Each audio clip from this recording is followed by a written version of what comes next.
여러분 안녕하세요. 한국표준금거래소입니다.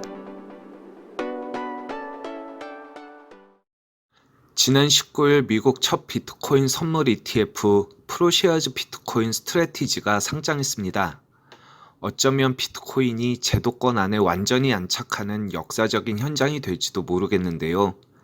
비트코인 현물 ETF나 이더리움 ETF 출시에 한 발 더 다가서는 것이라는 분석도 나오고 있습니다. 현재 비트코인은 엄청난 강세입니다. 이번 비트코인 연동 ETF에 대한 기대감 속에서 4주째 상승세를 이어가고 있는데요. 20일 날 결국 66,000달러를 돌파하면서 신고가를 경신했습니다. 3개월 전 저점 대비 2배가 올랐는데요. 이제는 비트코인이 없어질 수도 있다는 공포감보다는 확실히 투자 자산의 일부로 인정해야 하지 않을까 하는 생각이 듭니다. 전통적인 안전자산인 금에 투자하는 분들에게는 사실 인정하기 싫은 씁쓸한 뉴스이긴 합니다만 요 근래 자주 언급되는 위드 코로나처럼 위드 비트코인을 받아들이는 게 정신건강에도 좋고 내 자산을 지키는 데도 도움이 될 것 같습니다. 문제는 비트코인이 애초에 기존 화폐의 가치 하락에 대비해 만들어진 거라 금과 같이 안전자산을 표방하기 때문에 자꾸 금하고 비교가 되는 건데요. 처음엔 비트코인이 존재 가치가 흔들리면서 온라인 금이라 하여 자꾸 묻어가려는 것 같았지만 지금은 오히려 수익률이 금보다 앞서가면서 주객이 전도된 상황입니다. 유동성 장세에서는 많은 이들이 이성을 유지하기가 힘든 상황인데요. 절대적 평가가 아니라 상대적 평가를 하면서 누가 더 벌었나를 따지게 됩니다. 그리고 어떤 게 제일 수익률이 높았나 경쟁을 하기도 하는데요. 얼마 전 한 지인분이 화를 내면서 다시는 금을 안 사겠다고 하셔서 이유를 물었더니 무척 재미있는 반응이 나왔습니다. 금을 2년 동안 갖고 있었는데 겨우 수익률이 20%가 났다는 것입니다. 그리고 그 기간에 주식을 했으면 최소 2배를 벌었을 거라는 건데요. 충분히 가능한 얘기입니다. 금은 자체로 수익을 만드는 상품이 아닙니다. 금에 대한 돈의 가치가 바뀌는 것이고 돈의 가치가 떨어진 만큼 금이 비싸진 것 뿐입니다. 그러니까 단기적으로 금리가 오르고 돈의 가치가 상승한 적은 있지만 긴 추세로 돈의 가치가 떨어지면서 금이 상대적으로 비싸진 건데요. 그런 의미에서 금은 시장 외의 위협에서 자산을 지킬 수 있는 위험 회피 수단이 될 수 있었던 것입니다.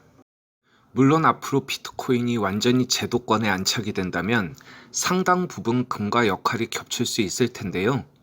그렇다고 비트코인을 사면 금이 필요 없다는 얘기는 아닙니다. 서로 간의 장단점도 있고 비슷하지만 다른 점들도 많은데요. 세계금위원회 월드골드 카운실에서 비트코인이 금을 완전히 대체할 수 없는 이유에 대해 몇 가지 근거를 제시했습니다. 첫 번째 이유는 가격 변동성인데요.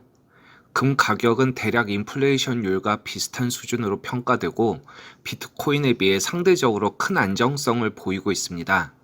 수익이 크게 오르면 즐거운 일이지만 안전자산의 관점에서 보면 그만큼 떨어질 때 엄청난 손해를 보기 때문에 금과 큰 차이를 보이는 것입니다. 두 번째는 물량과 수요입니다.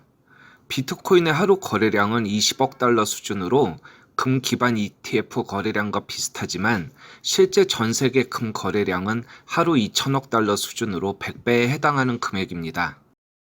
마지막으로 비트코인이 아직도 불확실한 미생이란 점입니다. 세계 최대 헤지펀드 브리지워터의 경영자인 레이 달리오는 얼마 전 CNBC와의 인터뷰에서 비트코인을 비롯한 암호화폐가 주류가 된다면 규제 당국이 결국 이를 통제할 것이라고 말했습니다. 하지만 그는 화폐 가치가 하락하는 동안 비트코인은 좋은 대안이 된다면서 자신도 금과 함께 비트코인을 소량 보유하고 있다고 말했는데요. 중앙은행이 부양책으로 저금리를 유지하는 가운데 상승하는 인플레이션은 모든 투자자의 큰 위험을 초래한다며 현금은 여전히 쓰레기라고 말했습니다. 마지막으로 그는 현금을 보유하고 있기보다는 분산 투자를 잘해야 한다면서 투자의 균형을 강조했는데요. 해지 수단이 다양해진다는 건 그만큼 자산을 다양하게 구성할 수 있다는 뜻이 됩니다. 수익성과 안정성을 고려해 금과 비트코인을 자산의 10% 정도, 8대2 정도의 비율로 추천하는 전문가의 의견도 있었습니다. 자, 그럼 오늘 영상은 이것으로 마치겠습니다.